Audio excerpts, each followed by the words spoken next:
Hey guys, gals, how you doing today? So it's been kind of a goofy week before Halloween week. I've got a few new knives this week. One was unexpected. Couple I was expecting. It took a while to get here. You just saw the video I just did on the Microtech Zombie Tech Ultra Tech, which is this knife right here. So I'm just gonna set that aside for size comparison. That's not what this video is about. This is about a Piranha Excalibur. And I've never had one before. I've heard rumors about them, seen a few videos, the uh, the tests people have done on them with them, destruction tests, durability, all that kind of stuff. Uh, I've seen Josh at PVK, Pioneer Valley Tool or Knife, take one apart. This is where I got the knife from, and I always do some investigating before I purchase knives like this. This one is pretty expensive. It's more than the Ultratech. And man, was I pleasantly surprised. This thing is very, very nice. It differs so much more than the mechanism that's in the Ultratech. Of course, the Ultratech has a coil spring that goes down the center of it. This has two leaf springs on either side, which is supposed to be fail-safe. Pardon my dog. Um, the feel of these knives are two completely different feelings. The slider, for one, doesn't move at all in either direction when open or closed. So this is what they're calling their tanto. It's almost an American tanto. The cutout in the center may dissuade some people from purchasing it. It lightens the knife, but you still have plenty of thickness throughout the knife. I like it. It makes it a lot lighter. And it's kind of hard to explain. You'd have to have one in hand to feel the difference between, this mechanism and the Ultratech. Now, I'm not knocking the Ultratech. It's a fail-safe knife. It's been proven time and time again to work in the field, you know, daily activities, that kind of thing. Great, great knife. You can't knock Microtech. But the feel of this, it almost feels like it's on bearings when it's firing. The blade play is about the same as an Ultratech, as with most OTFs, unless you're familiar with like the Sand Shark,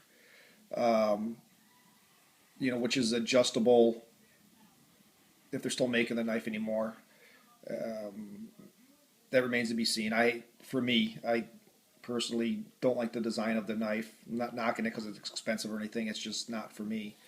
But this just feels like, the action in it just does not feel like it can fail. Uh, Again, it's hard to explain. You'd have to have it in hand. I've had Ultratechs fail opening and closings before. I'm not saying this wouldn't, and I'm not even sure. I don't even want to try to, like you would like the Ultratech, put it up to something. You know how it's going to stop when it hits it. I know this will stop, but just the way it feels and the way it's moving, I think it's going to go a lot further. I want to get into more detail at some point for myself to see how the mechanism actually works on the inside. Again, like I know there's leaf springs and an actuator on either side for lockup on this knife, but I haven't got it into the guts yet. I've seen videos of it in the guts of the knife. It's an interesting, I don't know if you want to call it an EDM wire cut, CNC machined at first. You can see the cuts. Sorry for my poor photography. This is my iPhone 5, so I'm kind of trying it out. But you can see, how it's cut out here. You got grooves here. I'm not sure how the finish, if it's a spray and bake they put on it.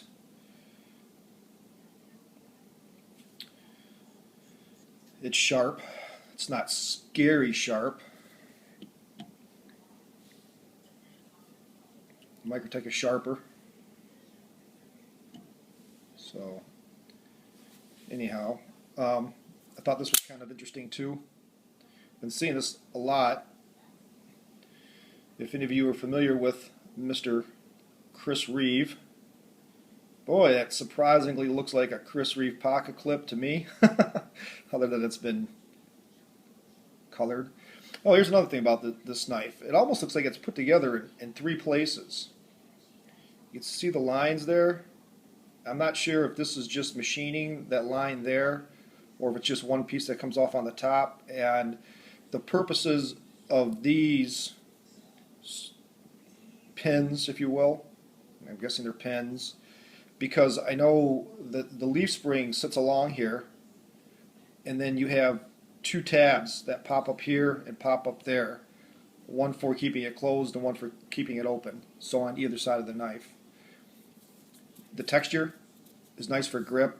I'm not a fan of their spear point Triton symbol, whatever this is, Navy SEAL, I'm not sure.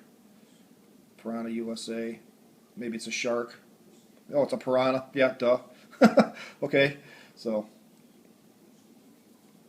I want to say this was, the jimping on the side was for a purpose. To me, it's more aesthetic. It doesn't really give that good of grip. But the one thing I really do like about this over the Ultratech is that the Ultratech, when you're operating the knife in the open position, you hold it like this. You know, I mean, you can cut like that, but my cuts are more like this, or I'm holding upside down and pulling back. So the advantage is with the Piranha, there's no button on the top. It's on the side. I can't see doing much cutting like this. You know, you're cutting like this, you're cutting like that, but you're pushing from the top or you're pulling from the bottom, and nothing in the way. The button's kind of wide and flat, but it won't get in the way. So I've seen the double-edged versions, which first came out, and they looked kind of odd to me. It almost looked like not enough blade came out, like you couldn't see this part of the knife where the, if you want to call it the choil, you know, where the blade edge ends is almost in the knife. And I'm not a double-edged knife fan, as you well know. I only have one. That's a Microtech OSS Cobra. But that kind of lends itself to what it is. Anyhow, so Piranha Excalibur. This is the Tanto Black Tactical Edition. So it's got all black hardware. Try to give you a size shot. The Microtech is just a tad longer. Not by much. Sorry about the shadow. There, maybe I can do this to get a better shot of it.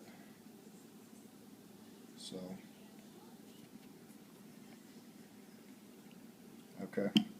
Again, Piranha Excalibur. I mean, when I say ball bearings, it just doesn't feel like it can fail. We'll have to prove it. At $440, it was not cheap. People said when these things first came out, they were getting them for $160, $200. I'm calling bullshit. Unless they got it on the secondary market, you know, somebody was trying to dump it. It was a poor example because these knives are up there in price now.